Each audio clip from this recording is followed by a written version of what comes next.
고민하시는 청년분들을 찾고 있습니다. 신용 등급이 떨어지거나 점수가 하락하기 때문에 쓰는 게 거의 대부분 생활비하고 학자금인데 지난번 1편에서는 사회에 첫 발을 내딛기도 전에 신용 불량에 늪에 빠진 청년들을 만나봤는데요. 그렇다면 코로나 시대 K 청년들의 첫 사회생활은 어떤 모습일까요? 지금부터 길 위에서 살펴보겠습니다. 다른 관리도 많은데 안타깝다는 생각이 들더라고요.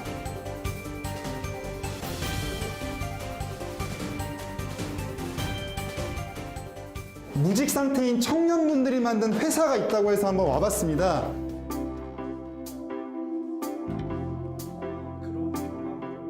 저는 세계 자격증 합격 증서를 갖고 왔습니다. 자기 동안 쓴 거를 이게 식물 일지. 네.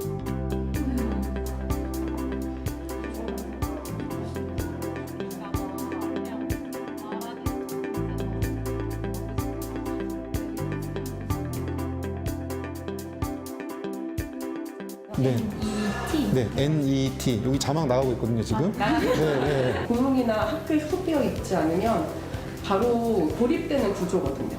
내가 하고 싶은 일들을 하면서 뭔가 새로운 거를 실험해보고 시도해볼 수 있는 그런 시간들이 필요하겠다라는 생각에 취업 준비를 하다 보면 계속 자기를 거절당하거나 거부당하는 경험을 계속하게 되잖아요. 그러면 나는 사회에서 무가치한 사람인가? 의문을 가지게 되는 시간들이 많은데 여기는 이제 저를 기능적으로 보진 않잖아요. 저희의 사원이 있습니다. 뭐죠? 하나, 둘, 셋. 뭐라도 되겠지! 무직자 회사까지 생길 만큼 일자리 구하기가 어려운 현실. 고학력 청년들에게도 예외는 아닙니다. 지금 어떤 상황인지를 좀. 대학원 졸업하고 취업 준비하고 있습니다.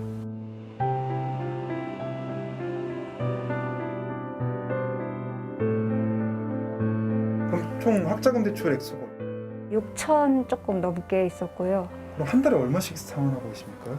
많으면 70 정도. 70. 통번역 아르바이트도 했었고 식당에서도 일했었고요. 구직지원금 같은 거를 일을 안 해야 받을 수 있잖아요. 그렇죠. 일자리를 찾게 되니까 그런 지원금을 받을 수는 없게 되고 친구도 안 만나게 되고 가끔은 부모님 원망도 좀 하게 되고 내가 이러려고 공부했나 이런 생각이 좀 들긴 하죠.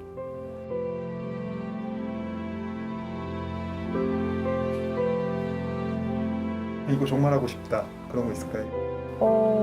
저 부모님한테 생활비를 좀 드리고 싶어요. 취직만큼이나 창업의 길도 꽉 막혔습니다. 취업이나 창업을 해야 되는 나이가 됐었고 코로나지만 창업을 하고 있는 거고 근데 원래는 취창업을 도와주기도 하고 하는 센터들이 좀 많은데요. 이제 코로나 때문에 아무래도 그런 프로그램들이 이제 줄잖아요. 그러니까 제도권 금융에서 사회초년생이 대출을 받는다는 것이 사실 불가능에 가깝다고 저는 불면증이 있었는데요. 이제 방법을 찾고 있습니다. 지난해 청년 체감 실업률은 25%, 넷 중 한 명은 사실상 일자리가 없었다는 말입니다. 코로나로 예정돼 있던 채용마저 취소된 취업 빙하기. 취업길이 막힌 청년들은 학자금 대출에 생계비를 해결하려다 보니 결국 단기 임시직, 결국 알바에 의존할 수밖에 없습니다. 알부자족, 즉 알바로 부족한 학자금을 충당하려 이리저리 뛰는 학생들이 많아지는 건데요. 더 큰 문제는 따로 있습니다. 이른바 취포 세대, 즉 취업을 포기한 청년층이 늘었다는 겁니다. 작년 한 해에만 취업할 의욕을 잃고 아예 경제활동을 접은 청년층은 약 9만 명이 늘어 1년 전보다 24% 이상 증가했습니다. 이렇게 코로나로 자신의 꿈마저 포기한 청년들, 과연 어디에서 만날 수 있을까요?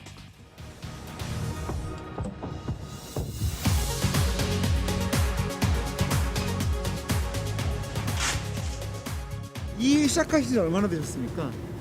이제 4달 됐어요. 원래는 할 생각이 없었는데 일식 요리를 6년 정도 하다가 코로나가 터지는 바람에 거의 대부분이 다른 일 하다가 오시는 분들 26살, 22살 이런 친구들도 있거든요. 내가 원래 가졌던 꿈이 또 있잖아. 그러게요. 다시 제 꿈 찾아서 가야죠. 네. 돈 많이 벌고. 피자집 앞에서 지금 좀 청년 배달원분들 좀 만나 뵈려고 좀 오늘 밤에 한번 기다려 볼 참입니다.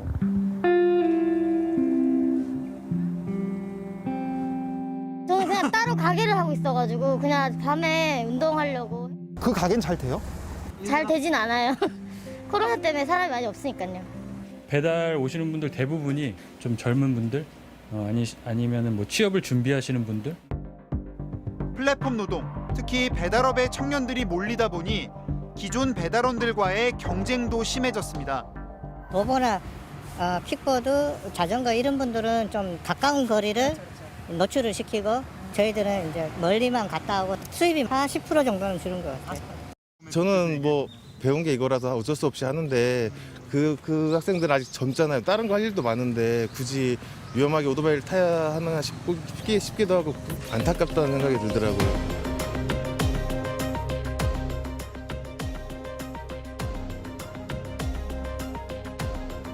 코로나 충격은 우리 중 어느 누구도 피해갈 수 없었습니다. 하지만 청년층에 우리가 주목해야 하는 이유는 바로 낙인 효과 때문입니다.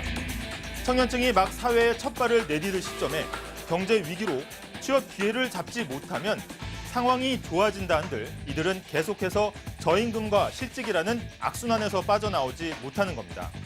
실제 첫 직장의 시작이 늦어지면 이후 10년에 걸쳐 임금이 계속 낮아진다는 연구 결과도 있고요. 20대 때 실직을 하게 되면 30대가 돼서도 계속 실업자로 남아있을 확률이 높아진다는 분석도 있습니다.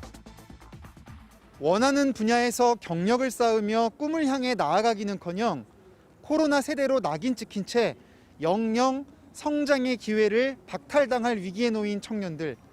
그중 일부가 어렵사리 취업 장벽을 넘어선다고 해도 그 다음엔 또 다른 장벽이 가로막고 있는데요. 다음 편에서 이 문제 자세히 짚어보겠습니다. 로드맨이었습니다.